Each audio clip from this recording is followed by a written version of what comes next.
Hello बच्चों, कैसे हो आप लोग?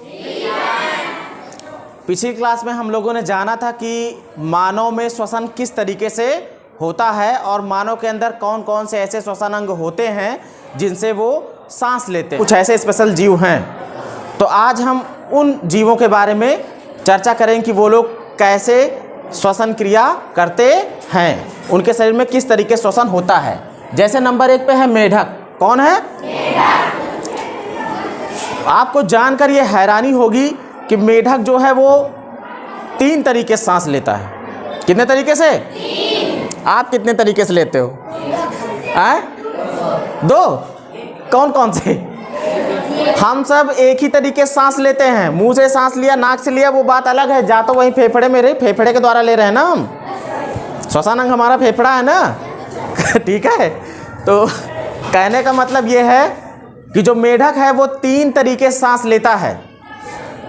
जब वो बिल्कुल छोटा रहता है तो कैसे होता है पता है? वो बिल्कुल मछली के जैसा। देखा है ना? तुम तो मुझे पकड़ के लेके नहीं आ जाते घर में। जब हम भी छोटे थे कभी कभी तो हम यही सोचते थे कि ये मछली है, इसको ऐसे पकड़ लो। बाद में पता लगता था कि ये तो मछली नहीं है, ये क्या है। उसको ले जाके कहीं पानी में पाले रहते थे आराम से। थोड़े दिन बाद देखते तो उसकी पूंछ गायब होने लगती थी, है ना। तो कहने का मतलब ये है कि जब मेढक सब छोटी अवस्था में रहता है, बिल्कुल छोटा रहता है, मतलब उसकी बचपन की अवस्था होती है, उस समय वो कैसा होता है? उस समय वो बिल्कुल मछली के जैसा होता है, तो मछली की तरह सांस लेता है। ठीक है।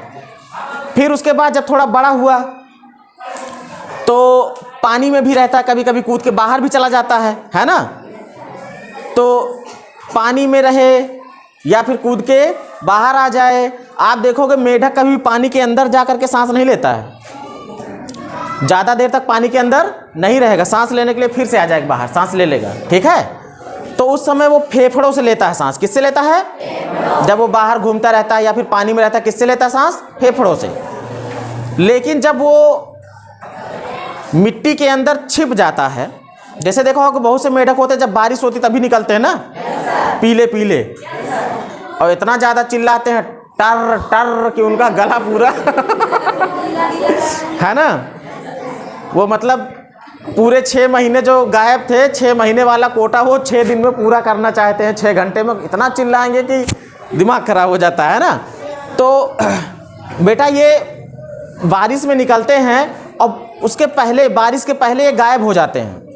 गायब हो जाते हैं ना, ये ज़मीन के अंदर चले जाते हैं और अपने शरीर को एकदम शांत कर लेंगे। कोई क्रिया नहीं करेंगे, ना कुछ ये खाएंगे ना पिएंगे। पूरा का पूरा शरीर जैसे मरा हुआ आदमी नहीं रहता, उस तरीके से बना लेंगे। उस समय जो इनका श्वसन होगा वो इनके जो शरीर की जो चमड़ी होती है ना, ये स्किन, त्वचा से सांस लेते हैं। किससे सांस लेते हैं? मुंह बंद करके, आंख बंद करके पड़े रहेंगे एकदम निश्चेत अवस्था में, बेहोश। ठीक है। उस समय जो है, जो उनकी त्वचा है उसमें छोटे छोटे छिद्र होते हैं, उन रंध्रों से, उन छिद्रों से मेढक सांस लेता है। तो मेढक कितने तरीके से सांस ले लेता है? 3 तरीके से। अब आते हैं दूसरी बार किस पे? मछली पे। मछली के अंदर आपको पता है कि उसके गिल्स पाए जाते हैं, गलफड़ लाल रंग का होता ना। वो क्या करता है? पानी मुंह से लिया, लेने के बाद इसके अंदर गलफड़ के अंदर गया, और गलफड़ के अंदर क्या होगा? वो फिल्टर होगा, उसमें जो भी ऑक्सीजन होगी उसको गलफड़ इकट्ठा करके फेफड़ों तक इसके मतलब इसके अंदर भेजेगा, और बाकी जो पानी होगा यहीं से छान देगा। तो मछलियाँ किससे सांस ले लेती हैं? गिल से या फिर गलफड़ से, है ना। उसके बाद आ गया काकरोच या अन्य कीट, टिड्डा हो गया, है ना, इल्ली हो गई, ये सब जो हो गए। इन सब के अंदर कैसे होता है? इनके अंदर कोई भी जो है उस तरीके वाली प्रक्रिया नहीं है फेफड़े वाली। ये क्या करते हैं? इनका जो शरीर होता है वो देखो कई खांचे खांचे बने होते हैं ना, ऐसा लगता है अलग अलग से एक एक ईंटा जोड़ करके पूरी दीवार बनाई गई है। तो इनके अंदर श्वास रंध्र पाए जाते हैं। क्या पाए जाते हैं? श्वास रंध्र। ये जहाँ जहाँ से कटिंग है इनके अंदर गैप होता है, यहाँ पे छिद्र होते हैं छोटे छोटे, उन्हीं छिद्रों को कहते हैं श्वास रंध्र, और इन्हीं श्वास रंध्रों से ये लोग सांस लेते हैं। बात समझ गए? चौथे नंबर पे आता है एक कोशिकीय जीव, यूनिसेलुलर ऑर्गेनिज्म। जो एक कोशिकीय जीव होते हैं क्योंकि वो एक कोशिकीय हैं। जब कोशिका ही उनके अंदर एक ही है तो इनके अंदर जैसे बहुकोशिकीय जीवों की तरह श्वास लेने के लिए श्वसन अंग इनके अंदर होता ही नहीं है। कहाँ से रहेगा जब एक ही कोशिका है?